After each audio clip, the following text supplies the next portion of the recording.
Et quand ça devient une coutume, mais il faut qu'on s'interroge. Ils imposent ces choses. Avant de venir, il faut te les cacher. Mais vous n'avez pas eu l'occasion de répéter avec eux. J'ai des frères qui ont répété quand dernièrement on était avec Moïse Zimbié. Les artistes gabonais ont reçu 400 000. Il s'appelle comment là? Nos artistes gabonais là, les 400 000, 500 000. Anon Zamba, tout cela, c'est les 400 000, 500 000. Moïse Zimbié a reçu 13 millions, dernièrement on a 15 millions. Vous pensez, c'est la récompense, c'est la commercialisation, frère. C'est pas que Dieu rémunère au-delà des l'onction. Quelle onction? Ça n'a rien à voir. Alors, on m'a invité du Congo jusqu'ici, à la limite, on paie mon bien. Si je n'ai pas les moyens, on paie ma chambre, on paie ma restauration. Voilà. Mais imposer un cachet avant que tu ne te déplaces, tu es qui? Non, mais tous, ils demandent ça, ils ne viennent pas gratuitement, tous. Mais en fait, j'étais musicien, j'ai travaillé avec ces grands-là. On sait comment c'est passé. C'est leur commerce. Et nous, on se dit, c'est Dieu qui rémunère. Non, c'est leur commerce. Frère, 15 000, tu as fait quoi les 15 000? Pourquoi? Et tu es plus que d'autres artistes. Et à chaque fois qu'on t'invite, il faut l'argent. Et tu es prédicateur de l'évangile. Avant de prêcher, il faut l'enveloppe. Et tu dis que Dieu te rémunère. Non. En fait, ce n'est pas le message que je prêche. Si les gens veulent qu'on les paie, tant mieux. Mais la Bible me dit que vous avez reçu gratuitement, donnez gratuitement. Je prêche gratuitement. J'ai prié pour une maman qui m'avait donné 400 000. J'étais très jeune. J'ai refusé son argent, par exemple. Il y a beaucoup comme ça. Mais ça ne veut pas dire que j'ai demandé. Tu vois un peu, les dons gratuits existent. Maintenant, si tu suis ça, c'est autre chose. Donc, c'est mauvais. Pourquoi? Parce que, regarde, vraiment, une chantre a reçu une révélation, un cantique inspiré de Dieu. Le premier réflexe, c'est quoi? Ces artistes commerçants, le premier réflexe, c'est quoi? C'est caler le chant, cacher le chant. Pourquoi? Tu ne peux pas télécharger le chant qui n'est pas encore travaillé, qui n'est pas vendu. On le sait tous. Pourquoi?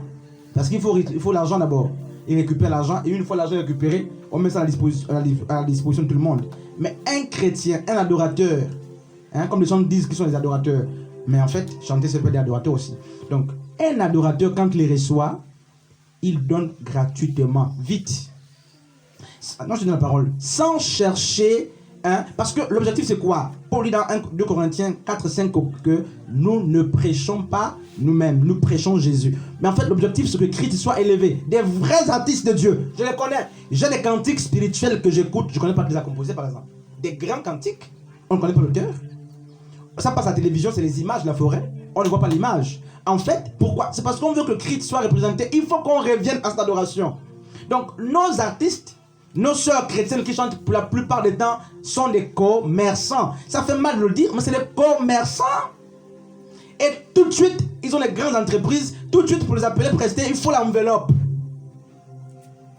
Et les pasteurs sont dans ça. Tu m'invites, tu me donnes l'enveloppe après la prédication. Et là, tu vas dire, c'est Dieu qui te récompense. Il y a des problèmes. Donc, pour moi, Matthieu 10, 8 est clair. Tu as reçu gratuitement, tu donnes gratuitement. Maintenant, si les frères veulent te bénir, ça se fait d'une manière volontaire. Tu ne vas pas imposer un cachet, virer d'abord 15 000 dans mon compte. Ça c'est... Excusez-moi, mais c'est différent, frère. L'artiste est très différent de l'adorateur. Vraiment, l'artiste, c'est même lui-même à la page, l'artiste travaille pour sa poche, pour ses lendemains, pour son ventre. L'adorateur travaille pour Christ, s'il soit vu. C'est très différent. C'est pourquoi, il faut que, Paul dit quoi? Que je diminue et qu'il croisse. Mais ce n'est pas le cas de nos artistes qui mettent le make-up matin, midi, soir, toutes ces choses pour être vus. N'est-ce pas? Un cantique spirituel que tu as reçu, pourquoi tu le caches? Pourquoi tu le caches? Tu veux le droit d'auteur en tant qu'adorateur. Ça, c'est les païens qui le font. Si les païens le font, on comprend. Mais en tant qu'adorateur du Seigneur, tu es commerçant. Tu es un commerçant. Ok, mais tu es en train de vendre le don. Je ne dis pas qu'ils n'ont pas reçu le don, mais tu es en train de le vendre. Tranquillement. Et tu n'es pas différent d'un charlatan, d'un ganga, comme les prophètes qui consultent moyennant l'argent, par exemple, ils disent quoi? C'est la récompense de Dieu? Non! Et le peuple est d'accord, parce que le peuple est endoctriné, voilé. Ils aiment ça. Et on est perdu. Donc, frère, pour revenir, vraiment, pour revenir aux frères qui c'est le vol. Et je vous dis, c'est-à-dire que, mais c'est parce que le peuple aime ça. Et le pasteur n'a pas la même mise sur une relation éros ou amoureuse. Paul dit que c'est les parents qui marient leurs enfants. C'est parce que les gens ne lisent pas les Écritures. Le problème, c'est que les gens ne lisent pas la Bible. aucun pasteur, on peut vérifier les Écritures, n'a consacré le mariage de quelqu'un. Bénédiction nuptiale, vous connaissez d'où ça vient? Mais parce que les gens ne veulent pas faire l'histoire de l'église. J'ai quand même fait l'histoire de l'église. Tous ces dogmes l'a inventé. Le jour de dimanche, bénédiction nuptiale, l'habit clérical, tout ça. La consécration avec beaucoup d'huile, beaucoup les grosses robes, tout ça. C'est inventé. Il y a l'histoire qui en parle. Ce n'est pas des trucs mystifiés. C'est écrit noir sur blanc dans les grands conciles. Ce sont les décisions qui ont été prises. L'huile, l'action, le truc là, on appelle ça comment? La Sainte Seine. Notre manière de prendre la Sainte Seine, c'est faux. C'est catholique. La Sainte Seine était un repas. C'est biblique. Un vrai repas, autour du vrai repas. C'est autour d'un vrai repas que Christ a coupé le pain.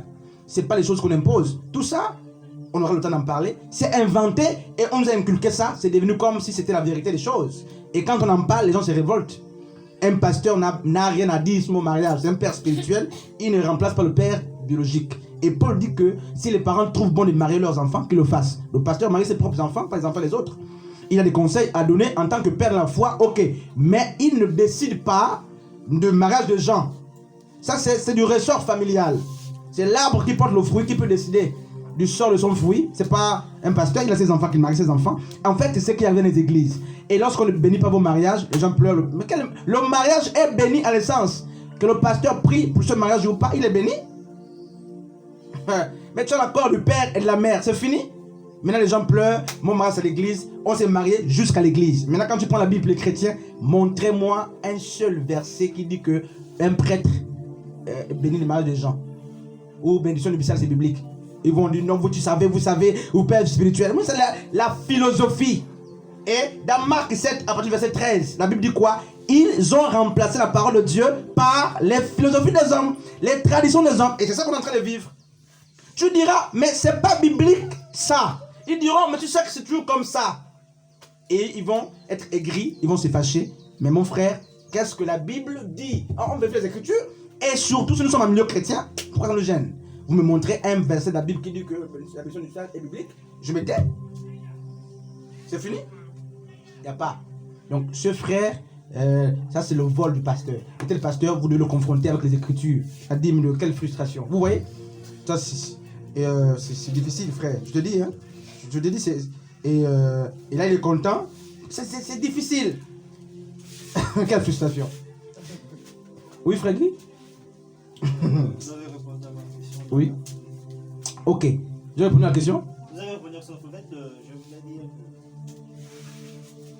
comme vous savez, c'est pas le sujet. On peut parler de la Sainte Seine. Parce que Paul. L'hostie. C'est pas Paul qui le dit parce qu'il mangeait jusqu'à tomber dans l'ivresse et dans la gloutonnerie, tout ça. Oui, c'est pour qu'il y ait un Corinthien. Mais en fait, lorsqu'il le repas du Seigneur, on va parler 5 jours. Le repas du c'est pas ce qu'on prend là. Ça, c'est pas le repas du Seigneur. En fait, les églises sont dénaturées. Pourquoi? Parce que nous, les pasteurs, c'est nous qui égarons le peuple. C'est nous là qui tuons le peuple. On ne fouille pas, on ne lit plus. Qu'est-ce qu'on enseigne au peuple? On enseigne les écoles bibliques. Les écoles bibliques ne donnent pas les dons aux gens. Éphésiens 4:11 dit que les 5 ministères de la parole, c'est Dieu qui les donne. C'est les dons. Moi, je ne suis pas dans les écoles, par exemple, pour enseigner. Mais j'enseigne parmi les grands. C'est vrai, on a fait des séminaires ici et là, mais le don, les séminaires, c'est la formation. Mais le don, tu le reçois de Dieu. Malheureusement, beaucoup vont dans les écoles sans avoir reçu l'appel. Et après, on a fabriqué des pasteurs, des prophètes, on a fabriqué les gens nous-mêmes. Et même vous enseignez des bêtises qui sont apprises dans les écoles. La lettre. Et la lettre tue. Et on nous apprend quoi? L'hostie. C'est comme ça on appelle ça le dieu Mitra en grec. Ces personnes ne connaissent pas. Le petit pain qu'on prend là, avec le petit vin qu'on prend. Ça n'a jamais été comme ça dans la Bible. C'est autour du vrai repas. C'est écrit. Le repas du Seigneur, c'est pas ça. Ou bien, on me fait les Écritures. Dans Luc 22, c'est écrit. Pendant qu'il mangeait. Oh, c'est... Pendant qu'il mangeait. Pas les jouets là, pas les trucs qu'on invente. Les trucs qu'on invente, on a copié sans fondement. Et on impose ça au peuple. Et quand le peuple parle, on n'a pas les arguments bibliques, on est frustré. Un homme de Dieu ne peut pas être frustré. Quand c'est comme ça, tu prouves par la Bible. Parce que Paul dit quoi dans 1 Corinthiens? Les Écritures sont utiles pour convaincre, pour enseigner, pour corriger. Donc ça a été inventé. J'ai l'histoire de l'église, je l'ai faite. Donc quand je vois les pasteurs déambuler, je ris. Je sais à quel moment on introduit ça dans l'église. Je sais à quel moment la chorale est venue à l'église, par exemple. Voilà. Je peux vous dire que la chorale a été inspirée de lui là. Bref, on ne parle pas de ça, mais il y a beaucoup de déviations. Et si on ne prend pas le temps d'en parler, si on ne casse pas, si on ne dénonce pas, mais on va mourir. Et nous également, on va enseigner ça à ceux qui viennent là demain. Et au fur et à mesure, on est mort parce qu'on n'ose pas parler. Nous là, nous sommes hypocrites. Peut-être que nous sommes là. Nous sommes hypocrites. On sait que ce qui se fait n'est pas biblique, mais on accepte. Pourquoi? Jean 12, à partir du verset 32, parle du compromis. On a aimé la gloire de l'homme plus que celle de Dieu. Les gens ne veulent pas quitter les synagogues. Les gens ont peur d'être sanctionnés. Voilà, on n'en parle pas. Moi, je parle parce que excusez-moi, mais je me fiche complètement des hommes. C'est-à-dire, je vous dis ce que Dieu me dit de dire. Je ne demande pas votre argent. Je ne prends pas les dîmes de quelqu'un ou l'argent de quelqu'un pour dire que si je ne dis pas la vérité, je n'ai pas d'amis dans ça. Je te dis la vérité de l'évangile. Ça te blesse, frère, ça te construit. Si tu es de Dieu, ça va te construire. Si tu n'es pas de Dieu, ça te tue, ça tu pars. Donc, si j'avais les intérêts derrière ça, je vais prêcher avec beaucoup d'extérité, beaucoup de limites. Mais je casse, n'est-ce pas, les monuments parce que je ne m'attends à rien dans ça. Dieu me rémunère, il me donne mon petit argent, mes petits 100 francs que j'ai. Je mange, je vis avec ça. Maintenant, l'église, je ne mange pas vos dîmes, je ne mange pas vos offrandes. Donc, je n'ai pas à vous cacher la vérité de l'évangile. Pourquoi? Je veux cacher la vérité, pourquoi, frère? Bref, donc, il y a des problèmes. Vous trouvez un peu offrant des dîmes de frustration. Vous voyez, frère? Quand même. Je communique avec une maman qui a 200, je t'avais parlé de ça, 200, hein, je t'avais dit ça, 250 millions, 205 millions en banque dans son compte. 255 en tout cas m'appeler. Une maman que je connais très bien. À qui je peux dire, bon, je suis pasteur, donne-moi, comme vous dites là, je te pose les mains, donne-moi 3 millions par exemple. Elle me dit, voici mon compte, j'ai 200, je dis ça à ma soeur, 200 et quelques millions dans mon compte. Pasteur. Elle prouve, elle m'envoie tout, je vois. Et une grande femme d'affaires, par exemple, là c'est une parenthèse, qui a fait le monde entier, qui est allée en Israël, à Jérusalem, elle m'a montré des photos. Je vois, on communique. Et elle me dit que l'un des pasteurs a reçu une vision où Dieu a dit, Dieu veut la part de son argent. Vous voyez le vol que Dieu a dit, il veut sa part. Voici, quelle part? Vous voyez? Et c'est grave. Et elle se rabat vers moi, me dit, pasteur, comment tu vois ça? Et c'est normal. Je lui ai dit clairement, c'est un voleur. Et il aime ton argent tellement. Et pendant qu'il était à table, après ce qu'il dit, pendant qu'il était à table, Dieu s'est révélé à lui pour dire, dis à la sœur de donner ma part.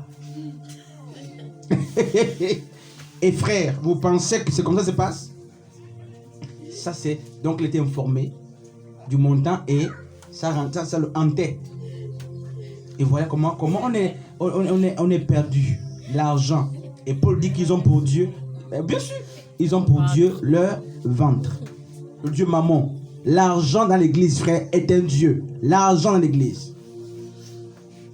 Et on va continuer, n'est-ce pas? On va terminer avec la dîme. Donc, on a lu 2 types. Le premier type, le propriétaire. Le deuxième type, c'était destiné à l'orphelin, la veuve, l'étranger et les lévites. On va lire, frère Orphée, c'est toi qui lisais. À partir...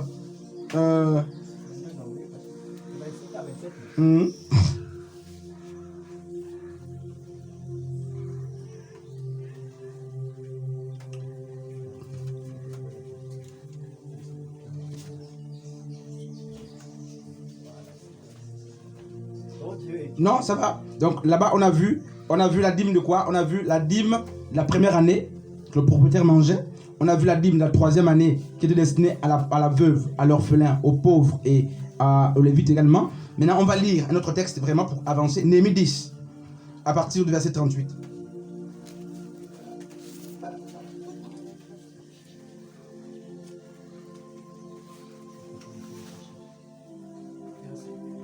« 38.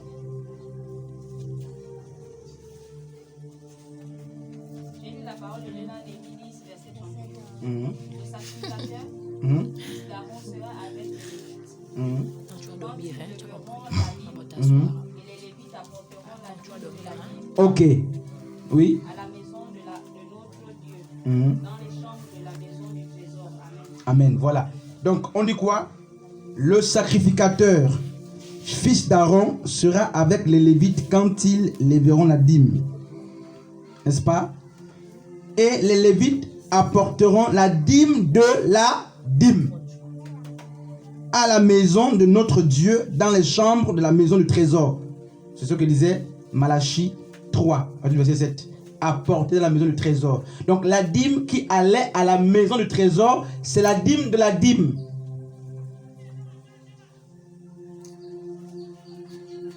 Vous voyez? C'est la dîme de la dîme qui allait dans la maison du trésor. Donc la dîme de la dîme, c'est quoi? Lorsque les Lévites percevaient la dîme, ils enlevaient 1/10 de leur dîme pour donner à Aaron, donc pour déposer la maison du trésor au temple. Et cette dîme revenait au souverain sacrificateur. Donc la dîme de la première année, la dîme, n'est-ce pas, de la troisième année, la dîme de l'orphelin, du pauvre, tout ça, il y avait la dîme de la dîme. Donc la dîme de la dîme était faite par les Lévites. Et les Lévites apportaient cette dîme auprès de qui? Auprès d'Aaron. Donc la dîme qui était destinée à qui? Au souverain sacrificateur. Voici comment les Écritures nous présentent, n'est-ce pas, la dîme. Maintenant, est-ce que, pour ne pas tirer en longueur, n'est-ce pas, quelle est la configuration de la dîme dans nos églises? Quelle est justement la configuration de la dîme dans nos églises? C'est quelle dîme qu'on prêche, qu'on réclame ou qu'on demande? Est-ce que ces détails sont respectés? Frère Julien, question Mahan.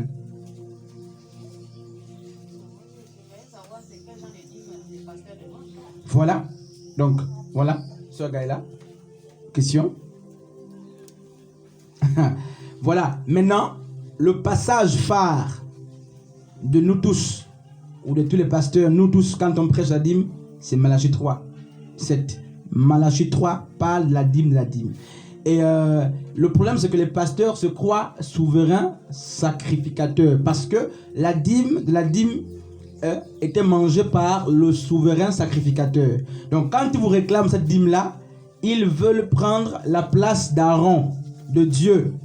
Et nous savons tous que, n'est-ce pas, sous le sacerdoce de Melchisedec, le seul souverain sacrificateur, c'est Christ.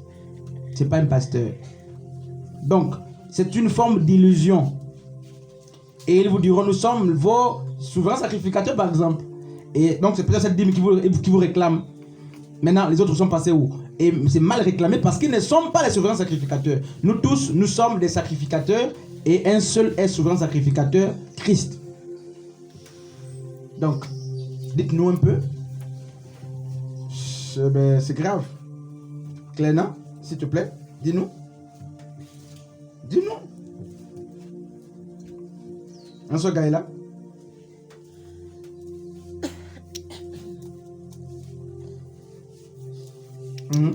Écoutez, donc, en effet, nous sommes des Hébreux 7, à partir du verset 1er. En effet, ce Melchisedec, roi de Salem, sacrificateur de Dieu, très haut, qui alla au-devant d'Abraham lorsqu'il revenait de la défaite des rois qui le bénit, et à qui Abraham donna la dîme de tout, qui est d'abord roi de justice, d'après la signification de son nom, ensuite roi de Salem, c'est-à-dire roi de paix, qui est sans père, sans mère, sans généalogie, qui n'a ni commencement de jour, ni fin de vie, mais qui est rendu semblable au Fils de Dieu. Ce Melchisedec demeure sacrificateur à perpétuité, pour toujours. Considérez combien est grand celui auquel le patriarche Abraham donna la dîme du butin. Ceux des fils de Lévi qui exerçaient le sacerdoce ont, d'après la loi, l'ordre de lever la dîme sur le peuple. Écoutez frères, c'est la loi qui imposait la dîme aux gens. C'est-à-dire sur les frères qui cependant sont issus du règne d'Abraham. Et lui qui ne tirait pas de son origine. Abraham a donné la dîme à quelqu'un qui n'était pas lévite. Melchisedec n'était pas lévite. N'est-ce pas? Or, c'est sans contredit l'inférieur qui est béni par le supérieur. Et ici, ceux qui perçoivent la dîme sont des hommes mortels. Mais là, c'est lui celui dont il est attesté qu'il est vivant. De plus, Lévi qui perçoit la dîme l'a payé, pour ainsi dire, par Abraham, car il était encore dans le rein de son père, lorsque Melchisedec alla au devant de lui. Si donc la perfection avait été possible par le sacerdoce lévitique, car c'est sur ce sacerdoce que repose la loi donnée au peuple, qu'était-il encore besoin qu'il parût un autre sacrificateur selon l'ordre de Melchisedec et non selon l'ordre d'Aaron? Car le sacerdoce étant changé, frères et sœurs, c'est pas moi qui dis, le sacerdoce étant changé, il y a aussi nécessairement changement de loi. Maintenant, c'est sur quel sacerdoce que nous sommes? Celui d'Aaron ou celui de Melchisedec? Le sacerdoce qui imposait la dîme, c'est le sacerdoce d'Aaron. Ça, c'est une question qu'on va aborder prochainement. Donc, frères et sœurs, la dîme ne sauve même pas. Elle ne sauve pas les gens. Donc, tu peux la donner même tous les jours. Tu vas en enfer. On va faire un enseignement sur ça pour voir si on doit payer encore la dîme, oui ou non. On va vraiment voir cet enseignement. Il faut que je réponde clairement à cette question. En des frustrations, je réponds à cette question dans un autre enseignement. Donc, elle ne sauve pas. La dîme ne peut pas amener à la vie.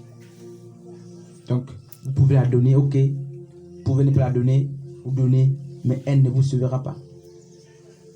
Recherchez la paix avec tous et la sanctification dans laquelle nul ne verra le Père. C'est Hébreux 13 qui le dit, je crois. 12, 14 qui le dit. Donc, c'est la sanctification qui sauve. Or, la sanctification, ce n'est pas le fait qu'on s'impose nous-mêmes une autodiscipline. Non. La sanctification, c'est Hébreux 6, 22 dit que c'est un fruit de l'esprit. Donc, ne peut se sanctifier que celui qui est devenu esclave de Dieu et qui a été affranchi. Et c'est elle qui sauve.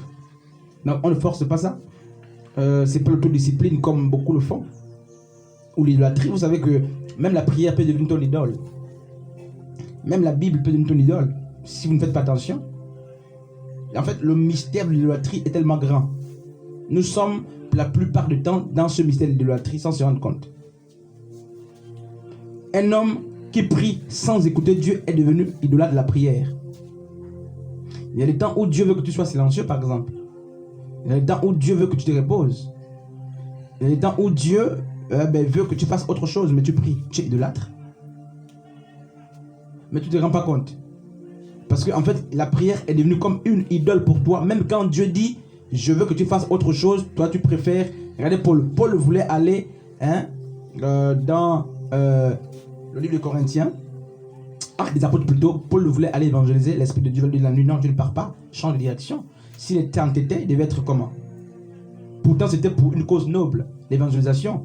Donc, ne faisons pas des choses nobles, n'est-ce pas, nos idoles. Si vous aimez méditer, ok, mais faites-le toutes les fois que Dieu vous convainc de méditer, ou toutes les fois que vous êtes disposé, conduit par le Saint-Esprit. Parce que si Dieu vous dit de fermer la Bible, moi, si je me dis de fermer la Bible et que je l'ouvre, je deviens idolâtre.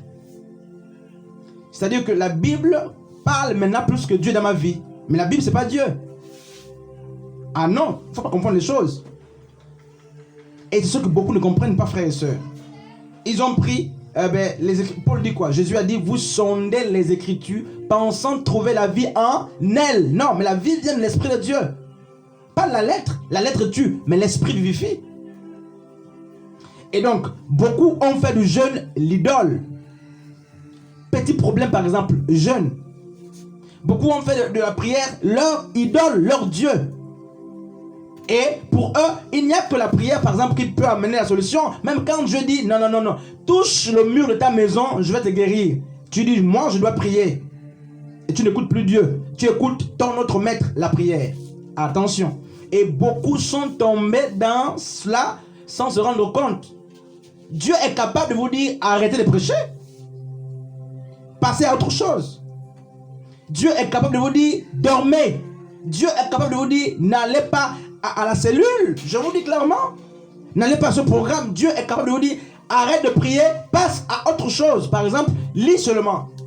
Ou arrête de lire, prie seulement. Mais maintenant, si tu n'arrives pas à discerner la voix de Dieu, tellement tu es attaché, tu croiras mais tu croiras mettre dans la voie de Dieu, mais en fait tu es en train de suivre la voie de ton cœur. Ça c'est le mystère de l'idolâtrie. Tu ne te passes même plus. Mais en fait, le problème, le tout n'est pas de prier ou de méditer ou de jeûner. Où sont les résultats? Parce qu'il faut que ta prière soit exaucée.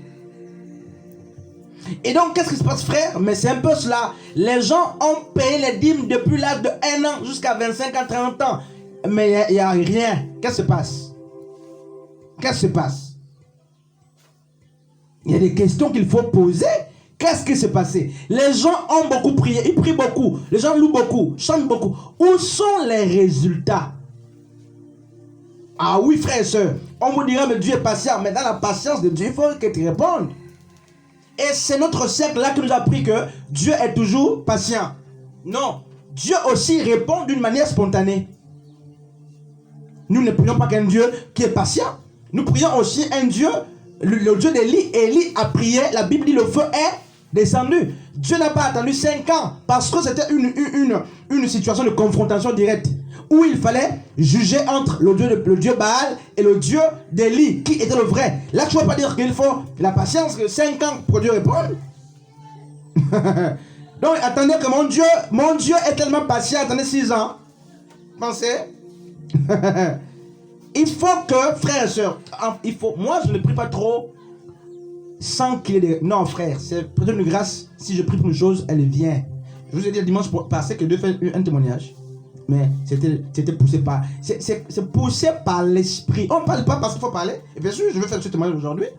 On était dans une atmosphère de prière. C'était grave. Et Dieu m'a dit, tu vas témoigner. Je ne savais pas de quoi il s'agissait. J'ai dit, je vais témoigner. Et on m'a donné une prime de 600 000, par exemple. Je n'ai jamais vu ça comme ça. Une prime qui sort de nulle part. On m'appelle, viens voir. Ça, c'est confidentiel, mais je m'en fous de ça comme ça. Je n'ai jamais eu une prime de 600 000. Vous avez vu ça où? Une prime de 600 000. Je fais quoi pour avoir ça? 600 000. Je pense dans quelques jours. Dieu, je vous ai dit que, frère, nos prières doivent décanter les situations. Le tout n'est pas de nous rassembler. Le tout n'est pas de payer les dîmes. Le tout n'est pas de prier, de méditer. Il faut qu'il y ait des fruits. En fait, il faut des fruits dans tout ce qu'on fait. Il faut de la fécondité. Vous voyez? Sinon, c'est la stérilité.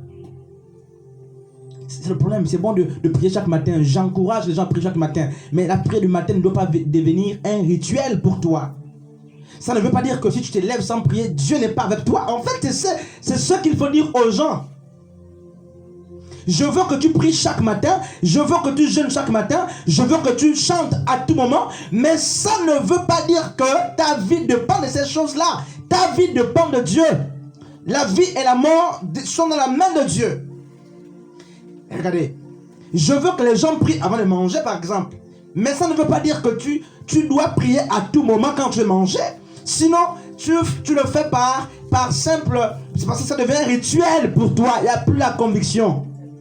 L'habitude. Dieu n'est plus. Et c'est devenu comme l'idolâtrie. Oh, tu ne te rends pas compte. Oh, mais tu n'as pas prié avant de manger. Oh, Seigneur, pardon. Ouais, l'hypocrisie. Tu craches maintenant, tu dois avaler un peu là. Et tu commences à prier un peu. Seigneur, je te demande pardon parce que j'ai mangé sans prier. Idolâtre, ça c'est l'idolâtrie. La religion. Vous voyez la religion, frère? La religion. Et frères et sœurs, c'est grave. Nous avons plus que besoin d'une génération de jeunes et des femmes, n'est-ce pas, qui sont conduits par le Saint-Esprit. Et ne négligez pas, n'est-ce pas, le don que Dieu a mis en vous. Je vous assure, ne négligez rien. Et quand Dieu dit parler, parlez. Quand Dieu dit imposer les mains, quand Dieu dit imposer les mains, imposez. S'il n'a pas dit, ne faites pas. Écoutez Dieu. Et si vous écoutez Dieu, vous n'allez pas échouer. Parce que Dieu n'échoue pas. Le plus souvent, nous échouons parce qu'on veut faire... Regardez ce que Marie a dit dans Jean 2, je crois. Jean 2. N'est-ce pas?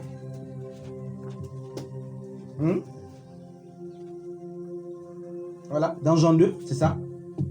Marie a dit quoi? Lorsque le vin manquait aux noces de Cana. Marie a dit, faites tout ce qu'il vous dira. Et c'est ce que je vous dis. Faites tout ce que le maître vous dira de faire. Et pas moi. Je parle, mais le maître a des choses à vous dire. Donc faites tout ce que le maître vous dira de faire. Et le vin viendra. Frères et sœurs, on a parlé de la dîme et allez un peu relire, allez aussi interroger les pasteurs, les aînés dans la foi. Dites-leur c'est quoi la dîme, comment elle était payée, quel type de dîme réclame-t-on au peuple aujourd'hui. On va parler d'un point particulier prochainement. Faut-il toujours payer la dîme, oui ou non? On va répondre clairement à cette question. Donc frères, vraiment, nous aimons la présence du Seigneur, nous aimons la présence de Dieu, nous aimons le Seigneur, et nous qui sommes jeunes, méditons. En vérité, méditons. Parce que vous n'allez pas défendre votre position avec des mots, des simples mots, avec des affirmations gratuites. J'aime le dire. Des chrétiens qui aiment affirmer sans justifier, c'est pas bon. Vous serez amenés devant des faux docteurs très avancés. Si vous n'avez pas été enraciné, on va vous le déboussoler. Vous pouvez aller prier Kakou Philippe, qui dit comme prie en son nom par exemple, et je veux les intellectuels aller, des gens assis hier dans la foi qui sont allés. Donc il n'y a pas de garantie dans ça, il faut être assis. Et il faut veiller aussi. Hein, frère Julien, il faut veiller. Moi je crois au Dieu qui, dans Joël 2, dit justement que dans les derniers temps, il répandra son esprit toute chair. Je crois à ce Dieu-là. Je crois à Yeshua, je crois au Dieu qui utilise qui il veut. Je crois en ce Dieu-là. Plutôt qu'au Dieu de la méthode. N'est-ce pas? Qui impose une méthode, qui impose l'âge aux gens avant qu'ils n'exercent. Vous voyez? Donc, il y a des messages qui vont vous mettre, n'est-ce pas, en opposition avec le monde. Regardez Gozen. Gozen, c'était quoi? On l'a dit. Gozen. Frère Julien. Oui. Gozen. Vous avez entendu parler Gozen? Ma'an. Frère Gaël, Fortuna. Sœur Diel. Frère Guy. Gozen. Vous n'avez pas entendu parler? Quelle était la ville des Israélites en captivité en Égypte? C'était Gozen. Ils étaient en Égypte, mais ils avaient leur ville. Un frère. Ils étaient certes en